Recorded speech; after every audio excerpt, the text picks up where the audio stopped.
Surprisingly, over 90% of viewers haven't subscribed yet. If you're enjoying the content, hit that subscribe button. It motivates us to keep creating and helps us never miss an upload. I used to think anniversaries were proof that a year could be folded and put away neatly, like a shirt you actually learned to fold right. All the ordinary days, commutes, groceries, inside jokes that made no sense to anyone else, pressed flat into a single evening with flowers and a quiet dinner. That was the rhythm we'd built. On year 1, we burned the pasta and ate it anyway, laughing. On year 2, I booked a tiny cabin and forgot to pack matches.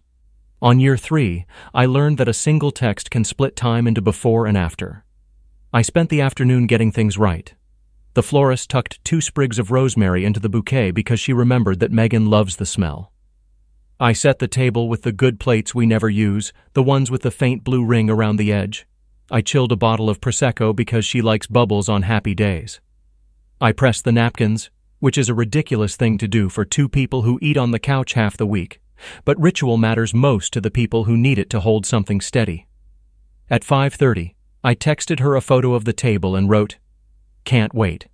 She replied with a string of hearts and a promise, leaving soon. At 6:15, another message arrived, "Working late. Big fix." I stared at the 3 dots pulsing, waiting for more that didn't come. I typed all good. I'll keep dinner warm.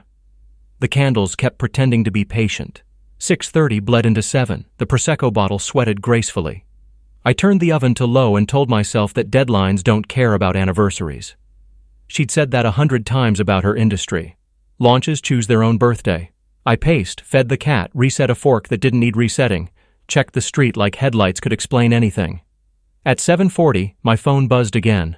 Unknown number. No name, just a gray bubble and a photo downloading on weak Wi-Fi. I almost swiped it away, then froze. The angle was low, phone held discreetly at a table's edge. A bar I recognized by the brass rail and the mural of a river running along the far wall. Not her office, not her building, not a place you go when you're debugging at your desk. Megan sat on a bar stool, back to the camera, hair in the lazy knot she uses when she's done pretending to be formal. She wasn't alone. A man leaned in close, his hand almost but not quite resting on her knee. Their faces were turned toward each other, with an ease that doesn't happen on first meetings. In the foreground, 2 full glasses glowed the color of apples in October. Underneath, a single line, "You should know. Sorry." A friend. I didn't feel heat. I didn't shake. Something inside me clicked, small and exact, like a latch closing. I set the phone down, picked it up again, looked until the pixels began to show their tiny squares, and then stopped. The photo wasn't proof of a novel. It was a comma in a sentence I'd been pretending not to hear. A second ping arrived. She said she's working late. I'm sorry, man. I saved the picture to a folder I hadn't known I needed and typed back 2 words. Thank you. I could have driven there. I could have walked in, flowers in hand like a prop from a play about grace, and watched both of their faces do that scramble that people do when they need to reassemble a story in a hurry. Instead, I blew out the candles, set the bouquet on the chair across from mine, and listened to the refrigerator hum. I opened the window to let the night in because I wanted something honest in the room. At 8:30, Megan texted, "You up? Long night. Be home soon." I stared at the words until they were just shapes and typed back, "I'll be here." The door opened at 9:02. She came in with her tired face on, the one she uses when she wants me to see the hours on her shoulders. She kicked off her flats and saw the set table, the neat napkins, the chilled bottle. Something flickered. "I'm so sorry," she said quickly. "Everything broke at once. You know how it is." "I do," I said. "Happy anniversary." She stepped closer to kiss me. I turned just enough that it landed on my cheek. Not a refusal, not yet. A correction. Her eyes darted to the bouquet. "These are beautiful," she said, gathering the stems like a shield. "You're the best." I walked to the counter and picked up the photo I had printed on plain paper. The ink hadn't had time to dry perfectly. The black of the bar rail had a slight sheen. I set it next to the flowers. "This came to me while you were working late." She didn't look at it right away. She stared at my face, searching for hints of how big the crater would be. then followed my hand down to the page. Her body made a small sound. A breath caught wrong, a muscle deciding what to do. She kept her gaze on the picture longer than she needed to and then said, "That's not... It's an old photo. Someone is messing with you. With us. People are awful." "Which person?" I asked. My voice sounded like I'd borrowed it from someone who had practiced this and decided not to rehearse anymore. "A colleague." She swallowed. "We went there with a team last month. Look, it's not what it looks like. It looks like the river mural at Huxley's on 9th, and it looks like a man who isn't me, and it looks like you telling me you were working late." I kept my tone even, because evenness is harder to argue with than rage. She laughed, the brittle kind. "We stopped for a drink on the way back. I didn't mention it because I knew you'd..." "Believe the evidence?" I said. Her eyes flashed. "Get jealous." I let the word pass without catching it. "What's his name?" "You don't know him." "I might if we're paying for his drinks." Her mouth opened, closed. "Evan." The name sat between us, simple as a paperclip, sharp as one too. I nodded once. "Okay." "What does okay mean?" she asked, softer now. "It means I need you to sit down." I gestured to the chair. She sat because there are some instructions you follow, even when you plan to ignore the spirit of them. I laid out a short, neat row of facts. The photo with the timestamp that matched her last text, the bar's location a mile from her office in the opposite direction of home, the unknown number's message that described her exact words. I didn't ask questions she could decorate with adjectives. I asked yes or no. "Did you tell me you were working late?" "Yes." "Were you at this bar instead?" "Yes." "Was he there with you?" "Yes." "Did you think I would never see this?" She looked at the flowers, at the bottle, at the photo again, and whispered, "Yes." The word emptied something in the room. We sat with it until the clock over the stove clicked to 9:30. The cat jumped onto a chair and decided caution was better than curiosity. Megan reached for my hand and stopped halfway, fingers hovering. "It didn't mean anything," she said. I felt seen. I felt interesting. I wanted to feel like I used to." "You could have told me that," I said. "You could have told me you were lonely at home or bored with routine or scared of the version of yourself that looks like a spreadsheet. You could have given me a chance to be the person who heard you." I took a breath that tasted like rosemary and printer ink. "Instead, you sent me a text that turned our anniversary into alibi practice." She pressed her palms to her eyes. "I can fix this. I'll block him. I'll switch teams. I'll do counseling. Please don't make this the headline of us." "It doesn't need to be the headline," I said. "It's the dateline. It's where the story changes." She looked up then, panic chasing through the features I knew well enough to draw. "You're leaving me?" "I'm leaving this version," I said. "The one where I have to cross-examine my anniversary dinner." She reached for the photo like she could make it stop existing by touching it. "Who sent this?" "A friend," I said. "The kind who still believes truth should be inconvenient." Her jaw set. "That's creepy." "What's creepy?" I said quietly. "Is pretending that lying is a kindness." The Prosecco had grown warm. The flowers looked too bright. I stood and put the bottle back in the fridge because I didn't want to waste it on the wrong moment. Then I went to the desk and returned with a plain folder. Inside were practical, unromantic things, a list of items we'd purchased together with a quick plan to divide them fairly, the contact information for a mediator who specializes in amicable endings, a page of bullet points about bills and accounts, what to freeze, what to reroute, what to close. I placed it gently next to the photo and the bouquet. "This is how we do this without burning the house down," I said. "You'll keep your dignity if you choose it, so will I." She stared at the folder as if it might sprout teeth. "You planned this?" "I prepared," I said. "There's a difference."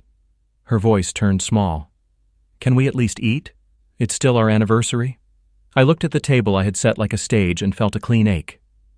"We can eat as two people telling the truth," I said. "Or we can pack it up and start labeling boxes." She swallowed, nodded, and reached for a napkin with hands that finally shook. I poured water instead of wine and carried plates that had been waiting for a different evening. We ate quietly, like people who understand that a bridge is being crossed, even if no one is pointing at the sign. When we finished, I stood and picked up the flowers. I handed them to her along with the photo, not like a performative sting, but like the closing of a drawer. "These were meant for us," I said. "Now they're for you. A reminder. Do with them what you need to." She took both, eyes shining in a way that had nothing to do with happiness. "Is this the last time I see you?" she asked. "That depends on whether you choose honesty now," I said, "and whether I still recognize myself if I stay." The house listened. Outside, someone laughed on the sidewalk, loud and carefree, like the night had given them permission. Inside, we stood very still, holding the kind of silence that decides what comes next. When I finally spoke, it wasn't dramatic. "Tomorrow," I said, "we'll figure out the rest." She nodded, clutching the bouquet and the picture. Two versions of the same day pressed together in her hands. I blew out the unlit candles anyway, because it felt right to end the ritual properly. Then I turned off the kitchen light, and the room understood we had stepped into after. She sat there clutching the flowers I'd just handed her, knuckles white against the green stems like she could squeeze the truth back into silence. The photo lay between us, undeniable in its plainness. There wasn't anger in my voice when I finally spoke, only a tired kind of clarity. "You had a choice," I said. "On the night that was supposed to be ours, you gave your time to someone else. You could have told me if something was missing. You could have told me if you were unhappy, but you didn't. You lied, Megan, and lying is where we stop being us." Her lips parted, trembling. "Alex, it wasn't serious. I just—" She stopped, tried again. "I just wanted to feel different. Lately it's all work, bills, routines. He made me feel exciting again. But it didn't mean anything. You're the one I love." I let her words drift into the quiet space of the room. I didn't argue, because facts don't need help standing. They just exist. "You texted me working late while someone else poured you drinks. You told me be home soon while you sat at a bar leaning in toward him. That's not love. That's a choice, and you made it." She put the flowers down, tears streaking her cheeks. "Please don't end this over one mistake. I'll fix it. I'll cut him off. I'll delete everything. We can go to counseling. Start fresh. Don't throw away everything we've built." I looked at the table. Candles melted, food cold, napkins folded too neatly for what this night had become. "We didn't build this," I said. Quietly. "I built this table, this dinner, this celebration. You walked out on it before you ever sat down." Her sobs broke into the silence, sharp and uneven. She reached across the table for my hand, but I pulled back, folding my arms instead. "I'm not going to shout," I said. "I'm not going to make a scene or humiliate you. But understand this, Megan, you don't get to walk out of this unscathed. You took something fragile and shattered it, and now you're the one who has to live with the pieces." The rest of the night passed in fragments, her pacing, begging, promising, me responding with steady, quiet refusal. By midnight, she had worn herself down to silence, curled on the edge of the couch, staring at the floor. I left her there and went to bed alone. The next morning, I started moving. I called my bank to separate accounts, stopped the joint card, scheduled a consultation with a mediator. I kept every step neat, precise, without rage. Rage burns quick. I wanted something that lasted. Megan tried to act like things were normal. She made coffee, hummed in the kitchen, texted me during the day like nothing had happened. But she knew. Every time her phone buzzed, she flinched. Every time I answered her casually, she searched my tone for forgiveness that wasn't there.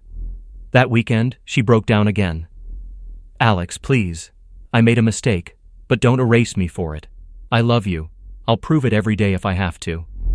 I looked at her and said the line that had been sitting in my chest since that photo appeared. "If you loved me, you wouldn't have gambled with us. You don't get to lose me and keep me at the same time." Her face collapsed under the weight of it. She cried harder than I'd ever seen, not just for what she'd done, but for realizing she couldn't undo it. And that was the point where I knew the revenge had already landed. Not in yelling, not in throwing her out, not in destroying her reputation. The revenge was her begging while I stayed calm. It was her realizing I wasn't waiting with flowers anymore. I was waiting with proof. It was silence that cut sharper than any words. And in that silence, she finally understood she'd already lost me. The weeks after the anniversary were a blur of half attempts from Megan. She tried cooking dinners she hadn't made in years. She left little notes on the fridge, on my nightstand, on the bathroom mirror. I love you. I'm sorry. Don't give up on us. Each note felt like a bandage slapped onto a wound she had carved herself. I didn't tear them down, I just let them sit there, curling at the corners until the tape gave up. One evening, she cornered me in the kitchen, her eyes rimmed red. Alex, I can't live without you. Please, we can get through this. Tell me what I have to do. I set my glass down and spoke evenly. You want me to give you a list, Megan, but marriage isn't homework. It's trust, and you already failed the test. Her shoulders shook. I'll never see him again. I'll change jobs, I'll change my number, I'll change everything. That's the problem, I said. You should have changed your choices when it mattered. Now it's too late. The silence after was louder than any shouting could have been. She broke it with a sob, then left the room. I stayed behind, listening to the quiet, knowing that quiet was now my ally. I made my moves steadily. I met with the mediator, separated accounts, changed direct deposit, updated passwords, shifted the lease into my name. Every step was measured, professional, calm. The kind of calm that cuts deeper than anger. The night before she moved out, Megan stood in the doorway with her last bag. You're really not going to forgive me? She asked, voice breaking. I shook my head. I'm not carrying this for the rest of my life. You made your choice, and I'm making mine. She clutched the flowers I'd given her weeks earlier, now dried and brittle. I'll regret this forever. I hope so, I said softly, because that means you'll remember it. She left the key on the table and walked out without another word. The house felt still, but not empty. It felt honest. For the first time in months, I could breathe without suspicion pressing on my chest. Weeks later, another message arrived from the unknown number. She tried to keep him, but he's already gone. Thought you should know. I looked at it, then closed my phone without replying. I didn't need to know more. The revenge was already complete. Not through rage, not through destruction, but through silence, through dignity, through walking away whole while she drowned in regret. And that's how it ended. Not with fireworks, not with drama, but with me free, calm, and intact.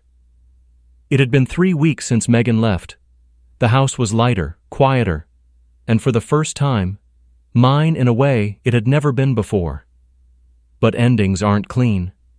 They echo. One evening, as I was locking up after work, I found her waiting on the porch. She held no flowers this time, no excuses, just herself, smaller than I remembered. Alex, she whispered, I can't eat, I can't sleep, I've ruined everything. Please, give me one more chance. I stood in the doorway, steady.